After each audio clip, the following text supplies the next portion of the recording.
The story of Boom Supersonic is no longer just about promises and renderings. With its demonstrator now flying and a production facility underway, the question is shifting from if Overture will happen to how and when it might enter service. Speed. Something is happening. Something that is not covered by training. Something that a pilot career you don't want to face.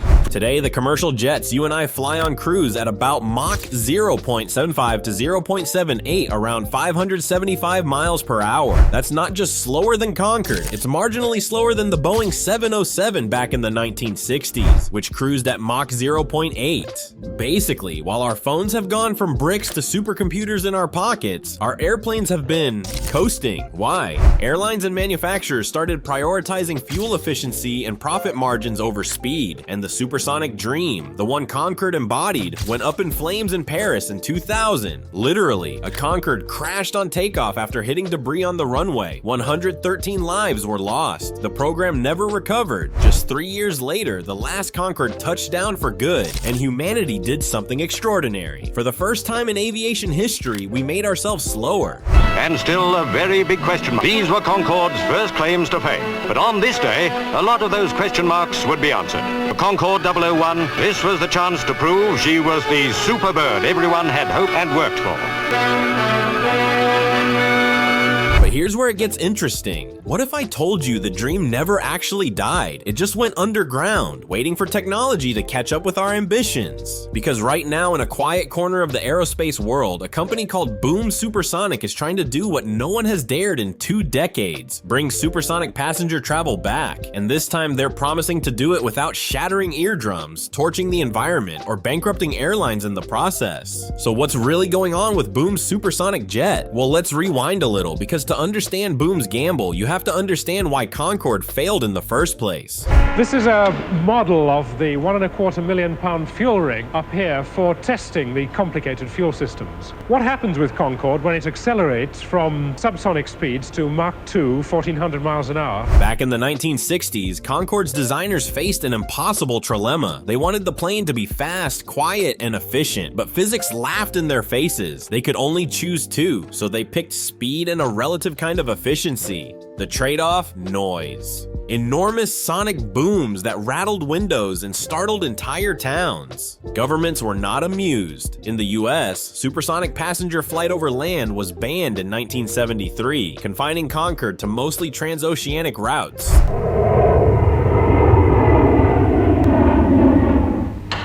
The current series of fuel tests, both in the air and on the computer-controlled rig, are crucial to Concorde's future. Such an enormous amount of fuel has to be carried in relation to the number of passengers. Then there was the economics. Concorde burned fuel at an obscene rate, over 5,600 gallons an hour, while carrying only about 100 passengers in a cabin so cramped you'd feel like you were inside a flying limousine, not an airliner. Compare that to an Airbus A350-900, which burns around 2,400 gallons per hour, but carries more than 300 passengers with actual legroom. For airlines, Concorde was prestige, not profit. It was a trophy jet, not a business model. Isn't this crazy? Where else in technology do we have something, lose it, and actually go backwards? To make sense of this, it helps to turn to the history of progress in aviation to see where big breakthroughs came from. Now, many of you know that And yet, even with all its flaws, Concorde was magic, the kind of plane that made heads snap skyward when it roared overhead. When it disappeared, the absence was felt deeply by aviation enthusiasts. One of those enthusiasts was Blake Scholl, a former Amazon executive who, in 2007, found himself standing in front of a retired Concorde at the Museum of Flight in Seattle. He was struck by one thought: why did supersonic passenger travel just stop? team and culture were going to be paramount. And we wrote our first culture doc when it was a 2-person company, and we were very deliberate about what we thought made for good hires. And we looked first and foremost for like strong mission line. That question haunted him. In 2008, he got his pilot's license. In 2014, frustrated that nobody else was reviving the dream, he founded Boom Supersonic in a Denver basement. The mission: build a supersonic airliner that fixed Concorde's fatal flaws, faster than subsonic jets, but efficient enough quiet enough, and sustainable enough to actually work in the 21st century. We've made incredible progress over the last year. We've now proceeded from the phase on our first airplane, the XB-1, into the build and the assembly phase, and we are proud to announce at the air show that we're rolling out this year and flying XB-1 next year. That's a bold mission statement, but aerospace history is littered with startups that promised the same thing and never even got a prototype airborne. Ariane, Spike, Hypermach, SAI, they all had slick computer renderings, they all had hype, and they all vanished without delivering hardware. So why take Boom seriously? Because unlike the others, Boom actually built something. External air's coming out.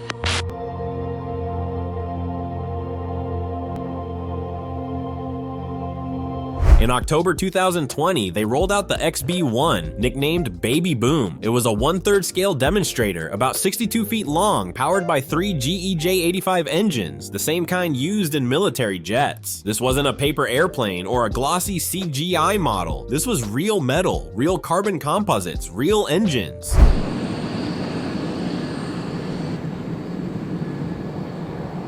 Squawk in 0111. They are, Greg. Doesn't she look gorgeous taxiing out? Yeah, absolutely. I want to point out Skeptics weren't impressed. Many predicted it would never fly. Supersonic startups had a way of over-promising and under-delivering.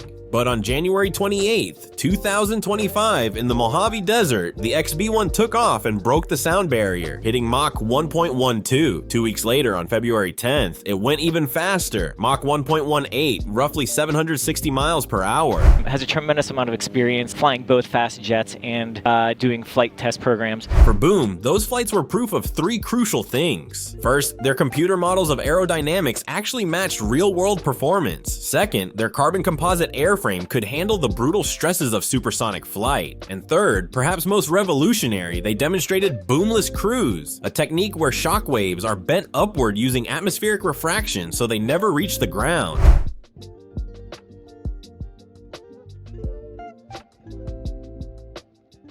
If that holds true, it solves the single biggest reason supersonic passenger flight is banned over land. No sonic booms, no angry regulators. Suddenly, flying from New York to Los Angeles at supersonic speeds doesn't sound like science fiction anymore. But let's not pop champagne just yet. A demonstrator is one thing, a production jet is another monster entirely. Same way we needed more jetliner and propeller aircraft, I believe we're going to need more supersonic aircraft and subsonic aircraft. So that means we're going to have to build a whole lot of these. They will need to be bigger than Boeing or Airbus to fill that demand. Boom's full-scale airliner is called Overture, and it's a beast. 201 feet long, a 106-foot wingspan, designed to carry 64 to 80 passengers at Mach 1.7, roughly 1,120 miles per hour. That's not quite as fast as Concorde's Mach 2, but still twice the speed of today's subsonic jets. Range, about 4,900 miles. That's enough to link city pairs like New York to London, Tokyo to Seattle, or San Francisco to Paris. So it'll be as quiet as any other airliner flying today. Boom is now pressing hard not only to complete the design of the aircraft itself, but also develop the symphony engines that would allow Overture to fly above the speed of sound. But here's where Boom is trying to fix Concorde's mistakes. Overture is designed to run entirely on sustainable aviation fuel, SAF. Instead of being made from petroleum, SAF is produced from renewable feedstocks like used cooking oil, plant residues, or even captured CO2.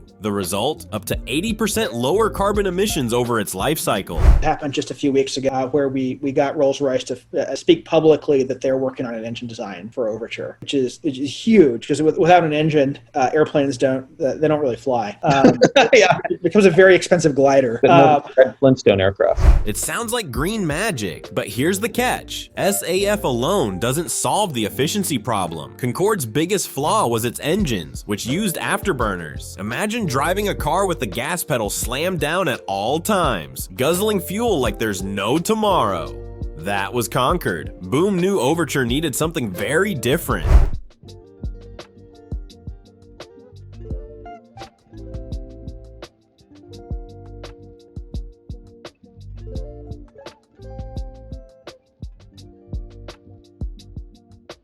At first, they partnered with Rolls-Royce to build engines. Then Rolls pulled out, so did GE, Pratt & Whitney, and Safran. None of the big engine makers wanted to touch it. The market was too small. The costs, billions of dollars and years of R&D, too high. So Boom did something that stunned the industry. They decided to build their own engine. Symphony is a new propulsion system for supersonic, a Boom-led development with world-class partners. Every element of the design customized to Overture's needs, allowing us to max our dual goals of sustainable and economical. It's called Symphony, a medium bypass turbofan producing 35,000 pounds of thrust, designed to avoid afterburners altogether. If it works, Symphony could solve both the noise and fuel problems that killed Concorde.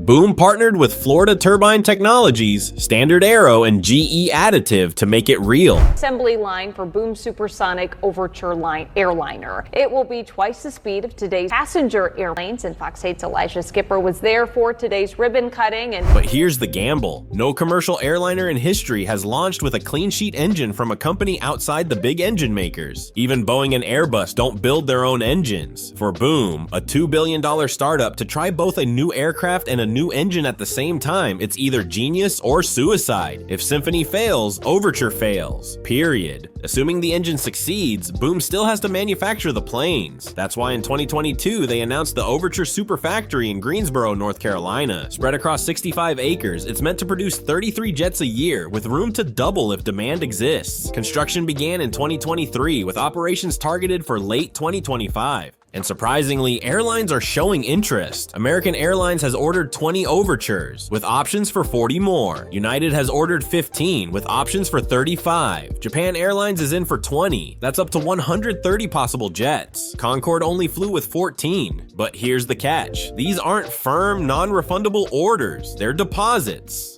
If Boom stumbles, airlines can walk away. And even if Overture flies, tickets won't be cheap.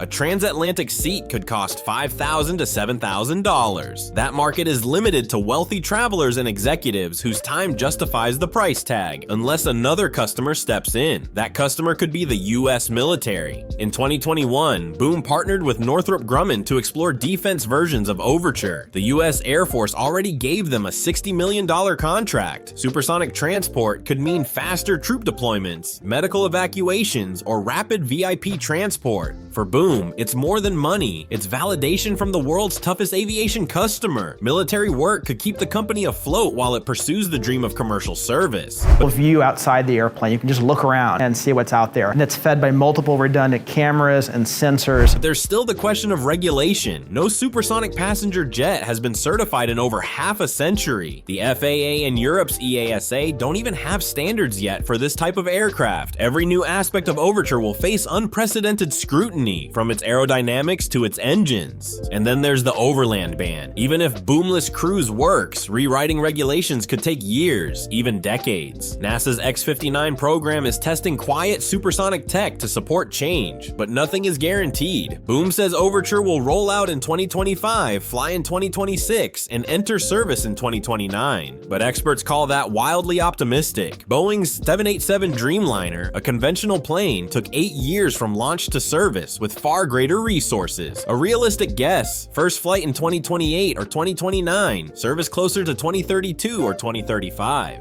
And then there's the money. Boom has raised around $800 million. To finish Overture, they'll need $8 to $10 billion. That's another $7 to $9 billion still to find. Venture capital won't cover decade-long bets. Airlines are already in. That leaves government funding, debt, or a public offering. And in aerospace, running out of money is the #1 killer. Despite that, Boom is different. They're not just making glossy slideshows. They've flown a demonstrator. They've proven pieces of their tech in real-world tests. They're hiring experienced engineers, building actual factories. If they succeed, Overture could ripple far beyond supersonic travel. Innovations in composites, digital design, sustainable fuel integration, and sonic boom mitigation could influence the entire aviation industry, even if the jet never makes it to service. And Boom isn't alone. NASA has the X-59. Startups like Hermeus, Venus Aerospace, and Destinus are chasing Mach 5, Mach 9, and even hydrogen-powered hypersonic planes. After decades of stagnation, faster-than-sound travel is suddenly a race again. Will you be able to board Boom's Overture in 2029? Probably not. By 2035, maybe. But whenever it happens, the first passenger flight of this new era will be historic. The day humanity stopped accepting that the future of air travel had to be slower than the past. Supersonic travel may not yet be back in passenger service, but Boom's progress signals that the era of faster than sound flight isn't over. It's only just beginning. Follow along, share your thoughts in the comments, and don't forget to subscribe for more insights into the future of aviation.